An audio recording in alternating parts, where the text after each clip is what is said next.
इस दुनिया में बहुत कम छात्र ऐसे हैं जिनके पास यह समस्या नहीं होती कि वे जो पढ़ते हैं उसे याद नहीं रख पाते। हम पढ़ तो लेते हैं लेकिन फिर भूल जाते हैं। तो पढ़ाई का क्या मतलब हुआ? क्योंकि अगर ऐसा है तो हमारी मेहनत बेकार चली जाती है। लेकिन मैं आपको बता दूं कि अगर आप याद नहीं रख पाते तो इसका मतलब यह नहीं है कि आपका दिमाग कमजोर है। अगर हमारा दिमाग हर चीज को याद रखना शुरू कर दे तो हमारा दिमाग गड़बड़ हो जाएगा, क्योंकि हर दिन हमारे साथ कई चीजें होती हैं।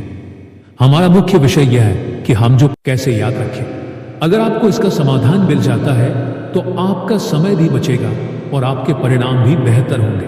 पढ़ी हुई चीजों को याद रखना मुश्किल होता है, लेकिन हम इसे कुछ हद तक नियंत्रित कर सकते हैं, हालांकि पूरी तरह से नहीं। मैं आपको 3 तरीके बताने जा रहा हूं।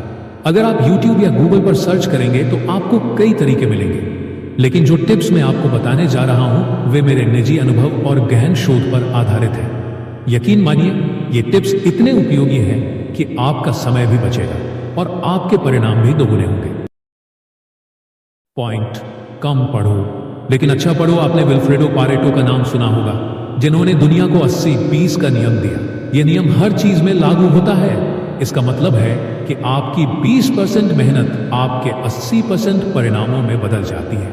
उदाहरण के लिए, दुनिया की 80% दौलत और जमीन केवल 20% लोगों के पास है। दुनिया का 80% अपराध 20% लोगों द्वारा किया जाता है। दुनिया की 80% ट्रैफिक 20% सड़कों पर होती है।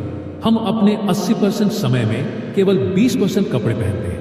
80% फसल केवल 20% भूमि से उगाई जाती है। 80% आविष्कार 20% वैज्ञानिकों द्वारा किए जाते हैं। YouTube चैनल पर 80% वॉच टाइम उन लोगों का होता है जो चैनल को सब्सक्राइब नहीं करते। सबसे महत्वपूर्ण बात यह है कि आपके 80% परिणाम आपकी 20% क्रियाओं से आते हैं। यह नियम आपकी पढ़ाई और परीक्षा पर भी लागू होता है।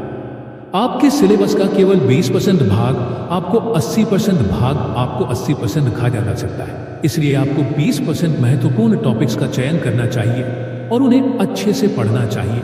इस तरह कम पढ़ाई करके भी आप अच्छे अंक हासिल कर सकते हैं।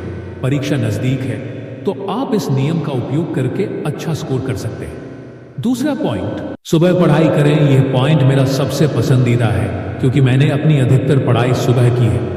अगर एक छात्र सुबह 2 घंटे पढ़ाई करता है और दूसरा छात्र दिन भर 4 घंटे पढ़ाई करता है तो पहला छात्र अधिक परिणाम देगा। सुबह पढ़ाई करने के 2 फायदे हैं। 1, सुबह हमारी एकाग्रता अपने चरम पर होती है।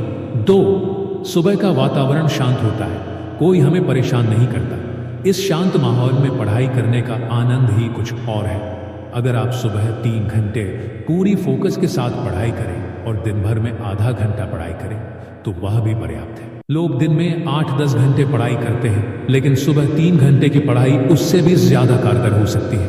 हमारे प्रधानमंत्री नरेंद्र मोदी ने भी कहा है कि सुबह पढ़ाई करें, क्योंकि सुबह हमारा दिमाग सबसे ज्यादा एक्टिव होता है। उन्होंने कहा कि जैसे बारिश के बाद आसमान साफ हो जाता है, वैसे ही सुबह हमारा मन और मस्तिष्क भी साफ रहता है। सुबह हमारे दिमाग की क्षमता सबसे ज्यादा होती है और जो भी हम उस समय पढ़ते हैं वह दिमाग में छप जाता है। न सिर्फ मोदी जी ने बल्कि हमारे प्राचीन ग्रंथों में भी कहा गया है कि सुबह का उपयोग करके आप लंबे समय तक ध्यान केंद्रित करके पढ़ाई कर सकते हैं।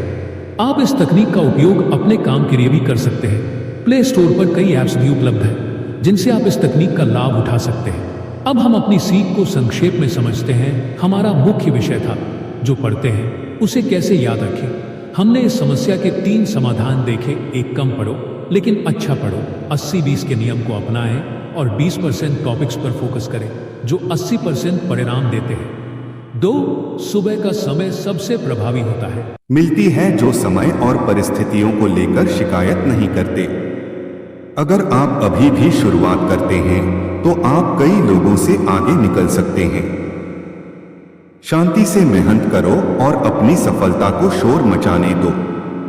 परीक्षा नजदीक है तो अपनी जिंदगी को आराम की स्थिति में मत चलाओ। यह जीवन कुछ करने के लिए मिला है। अगर बादल आपकी राह में अड़चन बने तो तैयार रहें और बादलों को हटाकर अपना रास्ता बनाएं।